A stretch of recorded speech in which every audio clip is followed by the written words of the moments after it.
This is Global Insight. සිරස්තලවලින් එහා. අයිබෝවන් global insight සමග ඔබ එකතු වෙන්නේ නැවත වාරයක්. මේ වන විට වාර්තා වන තවත් විශේෂ ප්‍රවෘත්ති කිහිපයක් ඔබ අතරපත් කරන්නයි මේ උත්සාහය. මේ වන විට ආරංචි වෙනවා අග්‍රාමාත්‍යවරයන් දෙදෙනෙක් යුක්‍රේනය සම්බන්ධයෙන් කරන ලද ප්‍රකාශ දෙකක්. ඉතාලියේ අග්‍රාමාත්‍යවරිය ජෝර්ජියා මෙලනි ඇය කියනවා තවමත් මේ යුක්‍රේන රුසියානු යුද්ධයට විසඳුමක් සෙවීම සම්බන්ධයෙන් අපි තවමත් ඉන්නේ ඉතාමත් ඈත තැනකයි. ඒ කියන්නේ විසඳුමක් පේන තෙක් මානියකවත් මේකට හේතුව තමයි රුසියාවේ ඉල්ලීම් ඉතාමත්ම අසාධාරණයි. ඇය පෞද්ගලිකව විශ්වාස කරනවා රුසියාව දිගින් දිගටම යුක්‍රේනයෙන් ඉල්ලා සිටින මේ භූමි ප්‍රදේශ අසාධාරණ ඉල්ලීම් කියලා. එනිසා ඇය ඇයගේ පෞද්ගලික අදහස ප්‍රකාශ කරලා කියනවා කිසිසේත්ම යුක්‍රේනයටත් ඒ අසාධාරණ ඉල්ලීම් වලට එකඟ වෙන්න විදිහක් නැහැ. ඒ නිසා විසඳුමක් තවමත් පේන තෙක් මානික නැහැ කියලා. ඒ වගේම තමයි සානේ ටකයිචි කියන්නේ ජපානයටපත් වුණු නව අග්‍රාමාත්‍යවරිය. ඇය තමයි අත වශයෙන්ම ජපාන ඉතිහාසයේ පත්වුණු පළමු අග්‍රාමාත්‍යවරිය හැටියට සලකන්නේ. ඉතින් ජපානයේ අදහස මෙතනදී තරමක් වැදගත් වෙනවා. ඒකට හේතුව තමයි විශේෂයෙන්ම දෙවෙනි ලෝක යුද්ධයෙන් පස්සේ ජපානය ලෝක භූදේශපාලනයේ අනවශ්‍ය ගැටුම් වලට මැදිහත් වෙන්නේ නැතුව බොහොම සාමකාමී පිළිවෙතක් තමයි අනුගමනය කළේ. ඒ නිසා ජපානය වගේ එවැනි මැද තැනක ඉඳලා මේ ප්‍රශ්න දිහා බලන රටක අදහස් ඉතාම වැදගත්. ඉතින් ඇය යුක්‍රේනය ගැන මෙන්න මෙහෙමයි කියන්නේ. ජපානය යුක්‍රේන ජනතාවගේ කැමැත්තට ගරු කරනවා. ඒ වගේම තමයි යුක්‍රේන ජනතාවගේ කැමැත්තට සහාය පළ කරන අනිකුත් රටවල් සමග ජපානයත් හිටගෙන මේ යුද්ධය ජයග්‍රහණය කිරීම සඳහා යුක්‍රේනයට දිය හැකි උපරිම සහයෝගය දෙන්න අය පොරොන්දු වෙනවා සහ ඉදිරිපත් වෙනවා කියලා. ඉතින් දැන් ලෝකයේ මෙවැනි නායකයෝ මේ වගේ අදහස් ප්‍රකාශ කළාට ශ්‍රී ලංකාවේ නම් සමහර අය තාමත් විශ්වාස කරන්නේ පුටින් යුක්‍රේනය ආක්‍රමණය කළේ ඉතාමත්ම සාධාරණ හේතු නිසායි කියලා. ඒ නිසා තමයි අපි නිතරම කියන්නේ ලංකාවේ ඒ සමාජවාදී වලිප්පුව හැදිච්ච යම්කිසි කණ්ඩායමක් ඉන්නවා පුටින්ව දෙයියෝ බුදුන් වගේ අදහන. මේ මෑතක කෙනෙක් කමෙන්ට් එකක් පවා මගේ වීඩියෝ එකට දාලා තියෙනවා මම දැක්කා. යුක්‍රේනයේ බහුතරයක් මිනිස්සු කැමති රුසියාවට කියලා. ඇත්තටම කියනවා නම් මේක තමයි රුසියානු ඔත්තු සේවය විසින් පුටින්ගේ ඔළුවට දාලා තිබුණු කාරණාව යුක්‍රේනය ආක්‍රමණය කිරීමට ප්‍රථමයෙන්. නමුත් යුද්ධය අවුරුදු 4ක් ඇදී ගියාට පස්සෙත් මීට මාස කිහිපයකට කලින් රුසියාවේ සන්නද්ධ හමුදා ප්‍රධානියෙක් විසින් කියලා තිබුණා යුක්‍රේනය ආක්‍රමණය කරන්න කලින් අපිට තිබුණු අවබෝධය භූමියේ යථාර්ථය දිහා බලපුවම සම්පූර්ණයෙන් මේකේ අනිත් පැත්ත කනපිට යුද්ධය පටන් ගන්න කලින් අපි හිතාගෙන හිටියේ 75%ක් පමණ යුක්‍රේනයේ මිනිස්සු රුසියාවට කැමතියි කියලා. නමුත් දැන් තමයි අපිට තේරෙන්නේ 75%ක් විතර මිනිස්සු කැමති යුක්‍රේනයටයි 25%ක් විතර තමයි රුසියාවට යම් කිසි කැමැත්තක් දක්වන මිනිස්සු ඉන්නේ කියලා. ඉතින් විශේෂයෙන්ම මේ ජපාන අග්‍රාමාත්‍යවරිය සානේ ටකයිචි කියනවා රුසියාව යුක්‍රේනය ආක්‍රමණය කිරීම තවමත් සිදු වෙමින් තියෙනවා. රුසියාව වහාම මෙම ආක්‍රමණය අවසන් කිරීම අතිශයින්ම වැදගත් කියලා. ඒ නිසා ඔවුන් පවා පැහැදිලිවම කියනවා රුසියාව විසින් යුක්‍රේනය ආක්‍රමණය කරලා තියෙනවා සහ එය අනීතිකයි, එය අසාධාරණයි කියන එක. ඒ වගේම මේ යුක්‍රේනය ගැන කතා කරනකොට ඔන්න හංගේරියාව විසින් පොඩි බාල්දියක් පෙරලලා තියෙනවා යුක්‍රේනයට එරෙහිව. ඒ තමයි අපි පහුගිය දවසක ප්‍රවෘත්තියක් හරහා ඔබට දැනුම් දුන්නා. යුරෝපා සංගමය විසින් යුක්‍රේනයට ලබා දෙන්න තීරණය කරපු විශාල මුදල් ප්‍රමාණයක් ගැන මේක සඳහන් වෙන්නේ යූරෝ බිලියන 90ක් කියලා. හංගේරියාව තමුන්ගේ නිෂේධ බලය පාවිච්චි කරලා මේ යූරෝ බිලියන 90 යුක්‍රේනයට දෙන එකට විරුද්ධත්වය ප්‍රකාශ කරලා ඒකට බාධාවක් දාලා තියෙනවා. මේකට හේතුව හැටියට සඳහන් කරන්නේ මේකයි.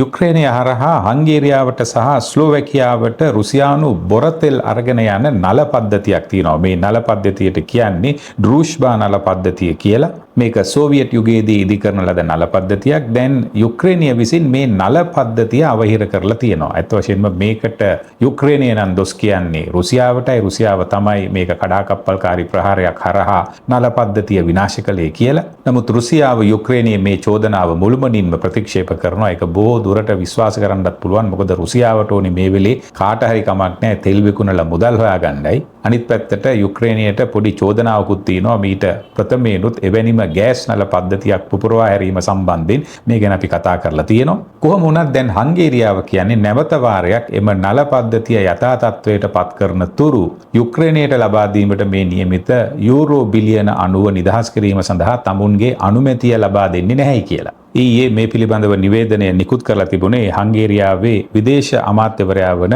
පීටර් සිජ්ජාර්ටෝ විසින්. මේක ඇවිල්ලා යුක්‍රේනයට මුදල් කියන එක බරපතලම අවශ්‍යතාවයක් තියෙන වෙලාවක්. බලමු කොහොමද හංගේරියාවේ මේ පීඩනයට යුක්‍රේනිය මුහුණ දෙන්නේ කියලා. මේ වෙලේ යූරෝ බිලියන 90ද වටින්නේ, එහෙමත් නැත්නම් මේ රුසියානු තෙල් සැපයුමට බාධා කිරීමද වටින්නේ කියලා ඉදිරි දින කිහිපයේදී අපිට දැක බලා ගන්න පුළුවන් වෙයි. ඒ වගේම වෙනිසුලාව පැත්තෙන් ඊටාම හොඳ ප්‍රවෘත්තියක් ආරංචි වෙනවා. ඒකත් අපි කල්පනා කළා අද වැඩසටහනින් ඔබ සමග බෙදා ගන්න කියලා.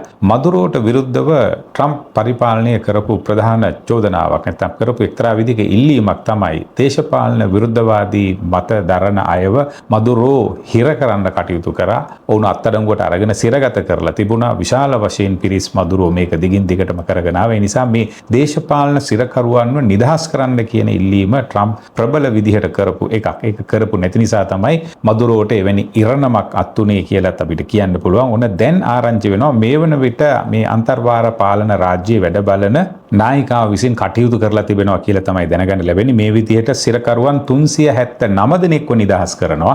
අද රාත්‍රිය සහ හෙට දවස ඇතුළත මේ නිදහස් කිරීම සිදුවිය යුතුයි කියලා තමයි මාධ්‍ය වාර්තා කරලා තිබුණේ. මේ සිරකරුවන්ගේ පවුල්වල අය දැන් දින ගණනාවක් තිස්සේ ඒ අයව නිදහස් කරයි කියන බලාපොරොත්තුවෙන් බන්ධනාගාර දොරටු අභියස රැඳී සිටිනවා කියලාත් මාධ්‍ය වාර්තා කරලා තිබුණා. ඉතින් බලන්න දැන් ක්‍රමයෙන් වෙනිසුලාව තුළ යම් දේවල් සිදුවේගෙන යන ආකාරය පෞගේ කාලේ අපි දැක්කා. එවැනි විරුද්ධ පක්ෂ දේශපාලන නායකයෙකුවත් මේ විදිහටම නිදහස් කරනු ලැබුවා වෙනිසුලාවේ. ඒ නිසා මේ වෙනිසුලානු දේශපාලනයට ඇමරිකාවේ මැදිහත් වීමේ ප්‍රතිඵල මේ වෙනකොට යම්කිසි විදිහකට ක්‍රමයෙන් හෝ ලැබෙන්න පටන් අරගෙන තිබෙනවා කියන එක තමයි අපිට පේන්න තියෙන්නේ. මේ චෝදනාවම මේ විදිහටම කියුබාවටත් තියෙනවා. අපි බලමු කියුබාව මේ වගේ දේවල් දිහා බලලා වෙනිසුලාවට අත්වුණු ඉරණමක් තමුන්ටත් අත්වෙන්න කලින් යම්කිසි විදිහකට අනුකූලතාවයක් දක්වන්න ඉක්මන් වෙයිද කියලා. ඒ වගේම CNN ප්‍රවෘත්ති සේවය විසිනුත් විශේෂ වාර්තාවක් ඉදිරිපත් කරලා යම් අනාවරණයක් කරලා තියෙනවා. ඒ තමයි චීනය මේ වන විට න්‍යෂ්ටික අත්හදා බැලීමක් කරලා තිබෙනවා කියලා. ඔවුන් මේ දිනය හැටියට සඳහන් කරලා තියෙන්නේ 2020 අවම වශයෙන් එවැනි කාලයකට, ඒ තරම් කාලයකට උඩදී තමයි චීනය පළමු න්‍යෂ්ටික පිපිරීම රහසිගතව අත්හදා බලලා තියෙන්නේ කියලා බරපතල අනාවරණයක් කරනවා. කොහොමත් චීනය තවමත් මේ චෝදනාව ප්‍රතික්ෂේප කළත් CNN වාර්තා කරන්නේ ඇමරිකානු බුද්ධ්‍යංශ මේ පිළිබඳව සැක පහළ කරලා තිබෙනවා කියලයි. විශේෂයෙන්ම මේ වාර්තාවෙන් පෙන්වා දෙන්නේ චීනය වඩාත් දියුණු න්‍යෂ්ටික අවියක් නිර්මාණය කිරීම සඳහා කටයුතු කරමින් ඉන්නවා කියලා. මේ අවිය සම්බන්ධයෙන් විස්තර කරලා තිබුණේ මෙහෙමයි: උපායශීලී න්‍යෂ්ටික අවියක් කියලා. ඒ නිසා අර සාම්ප්‍රදායික න්‍යෂ්ටික අවියකින් එහාට ගිහිල්ලා බොහෝ දුරට සඳහන් වෙන්නේ මේමයි. එක මිසයිලයක් තුල ගෙනියන්න පුළුවන් න්‍යෂ්ටික කුඩා අවි කිහිපයක්. සමහර විට මේක න්‍යෂ්ටික අවියක් ලෙස හඳුනා ගන්න බැරි වෙන විදිහට නිර්මාණය කරලා තියෙනවද දන්නේ නැහැ. මේ විස්තර වලින් පේන විදිහට මෙහිදී ඇමරිකානු බුද්ධ්‍යංශ විසින් පෙන්වා දීලා තිබුණේ යම්කිසි විදිහකට ඉදිරි දවසක චීනය තායිවානය ආක්‍රමණය කළොත් අනිවාර්යෙන්ම ඇමරිකාව ඊට මැදිහත් වෙනවා කියලා තමයි දැනට ඇමරිකාව පොරොන්දු වෙලා තියෙන්නේ. එවැනි ඇමරිකානු මැදිහත් වීමක් සිද්ධ වුණොත් ඒකට එරෙහිව පාවිච්චි කරන්න මේ උපාය මාර්ගික න්‍යෂ්ටික අවිය සම්බන්ධයෙන් චීනය වැඩි උනන්දුවක් දක්වනවා කියලා තමයි පෙන්වා දීලා තිබුණේ. කෙසේ නමුත් මේ පිළිබඳව කරනු ලැබූ ඍජු ප්‍රශ්න කිරීම වලට ඇමරිකාව පිළිතුරු දීම ප්‍රතික්ෂේප කරලා තිබුණා. අපි බලාගෙන ඉමු. අපිත් මීට ප්‍රථමයෙන් පවා අවස්ථා කිහිපයක ඔබට වාර්තා කළා. ඉරානයට වගේම චීනයටත් න්‍යෂ්ටික හොරහිතක් තියෙනවා කියන එක සම්බන්ධයෙන් වාර්තා ලැබෙනවා කියලා. ඉතින් මේක ඇත්ත වශයෙන්ම සමස්ත ලෝකයටම, සමස්ත මානව වර්ගයාටම අනතුරුදායක තත්වයක්. අපි මීට කලිනුත් කතා කළා වගේ හිරෝසිමා නාගසාකි පිපිරීමෙන් අනතුරුව ලෝක නායකයින් මේ න්‍යෂ්ටික බෝම්බ ලුහුබදින රේස් එකකින් පස්සට ආවගේ උසුම් ගහගෙන තමුන්වම සීමා කරගන්න. නමුත් නැවත වාරයක් ඒ නිහඬියාව බිඳ දමමින් න්‍යෂ්ටික අවි තරංගයකට ලෝක බලවතුන් පැමිණිමින් සිටිනවා කියන එක තමයි පේන්න තියෙන්නේ. ඒ වගේම සෞදි අරාබිය පවා යුරේනියම් පිරිබහදු කිරීමේ ව්‍යාපෘතියකට ඇමරිකානු සහාය ඇතුව එළබෙන්න යනවා කියලත් ආන්දෝලනාත්මක වාර්තාවක් ලැබිලා තිබුණා. මේ පිළිබඳවත් තව වැඩිදුර විස්තර හොයලා අපි ඔබ වෙත ගේන්න උත්සාහ කරන්නම් ඉදිරි වැඩසටහනකදී. එහෙමනම් දැනට මේ ප්‍රවෘත්ති කීපයත් සමග සමුගෙන යනවා. ලෝක භූ දේශපාලනයේ සිරස්තල වලින් එහාට ගිය දෙයක් හැමදාම ඔබට අරගෙන එන අපි Global Insight මම Stanley රොයිස්ටන්. Subscribe us for more details.